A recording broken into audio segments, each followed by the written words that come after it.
ہم کشتگان عشق ہیں ابرو و چشم کے، سر سے ہمارے تیغ کا سایہ نہ جائے گا۔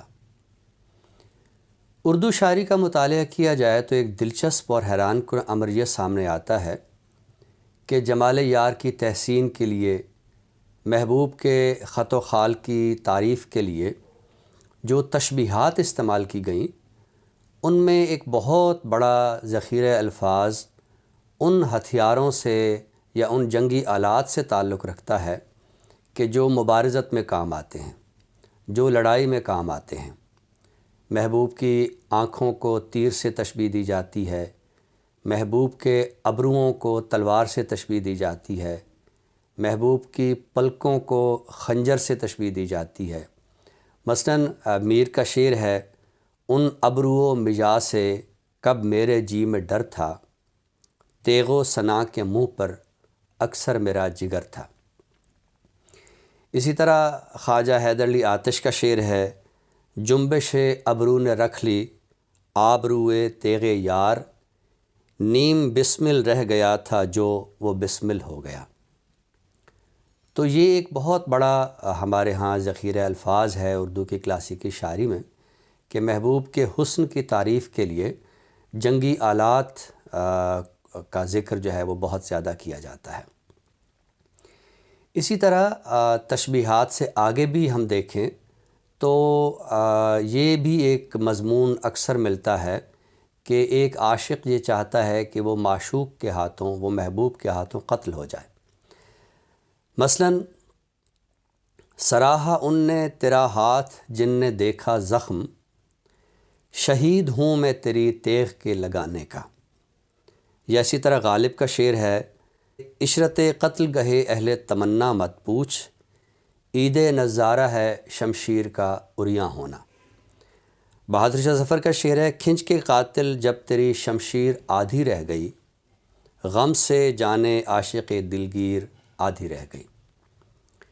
یعنی عاشق کے لیے شہید کا لفظ، مقتول کا لفظ، بسمل کا لفظ، اور محبوب کے لیے قاتل کا لفظ، ظالم کا لفظ، یہ بہت زیادہ ہماری اردو غزل کے تشبیہاتی نظام میں مقبول ہیں۔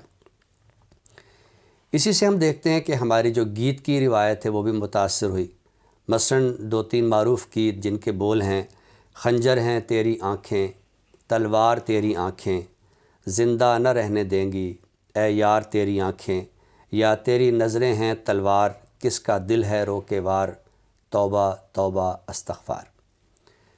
تو اردو کی کلاسیکی شاعری سے لے کر گیت کی روایت تک یہ ایک بات ملتی ہے کہ محبوب کے حسن کی تعریف کے لیے تشبیہیں جو ہے وہ جنگی آلات سے، اسلحے سے لی جاتی ہیں۔ اب یہ سوال پیدا ہوتا ہے کہ ایسا کیوں ہے؟ یعنی ہم اگر اپنی اردو شاعری کا یا اردو شعراء کا ایک نفسیاتی مطالعہ کریں، یا ہند و پاک کا جو ایک ماضی کا ماحول ہے، پاک تو نہیں کہنا چاہیے، ظاہر پاکستان تو ایک جدید زمانے میں معرض وجود میں آنے والا ملک ہے۔ ہم اگر پوری اس چلیے وادی سندھ کہہ لیجئے، ہندوستان کہہ لیجئے، اس کی اگر ہم تاریخ کو دیکھیں تو پھر ہمیں سمجھ میں آتی ہے کہ ہمارے اردو شعراء نے تشبیہ کے لیے جنگی آلات کا استعمال کیوں کیا۔ آپ جانتے ہیں کہ یہ وہ سماج ہے جو ایک عرصہ تک جنگوں سے متاثر رہا۔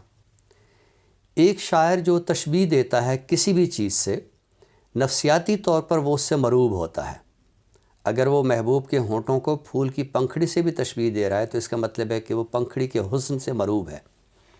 یا اسی طرح اگر وہ محبوب کی آنکھوں کو جھیل سے تشبیہ دے رہا ہے تو اس کا مطلب ہے کہ وہ جھیل کے حسن سے مروب ہے۔ تو ہندوستانی سماج جن چیزوں سے بہت زیادہ مروب رہا تو وہ جنگی ہتھیار ہیں۔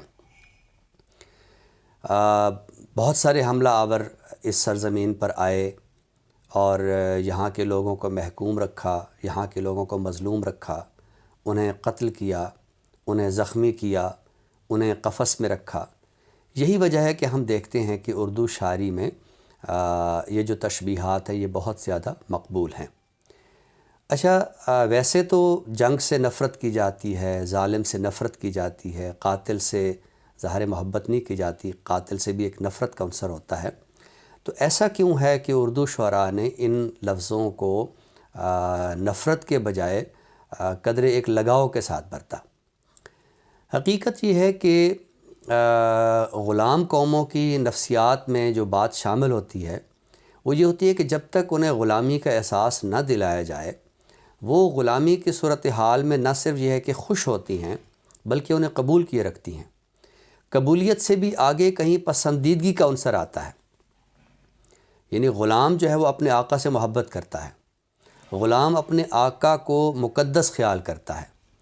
تو ایک عرصہ تک نہ صرف یہ ہے کہ یہاں لشکری آتے رہے، جنگجو آتے رہے، وہ جنگ کرتے رہے، یہاں کے لوگوں کو مارتے رہے، لیکن اس کے ساتھ ساتھ یہ تاثر بھی پختہ کرتے رہے ذہنوں میں کہ یہ آپ کے نجات دہندہ ہیں، یہ وہ لوگ ہیں جو آپ کے سرپرست ہیں، یہ وہ لوگ ہیں کہ آپ جن کی پناہ میں زندہ ہیں۔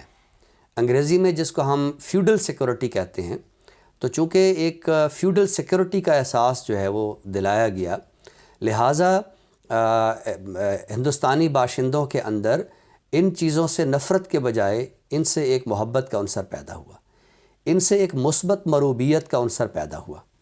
تو ہماری اردو کی کلاسیکی شاعری میں پھر جو تشبیہاتی نظام ہے تو اس میں بھی یہی وہ مروبیت ہے کہ جس کی بنیاد پہ محبوب کی آنکھوں کو تیر سے، اس کے ابروؤں کو بھووں کو تلوار سے، اس کے نگاہ کو تیر سے جو ہے وہ تشبیہ دی جاتی رہی۔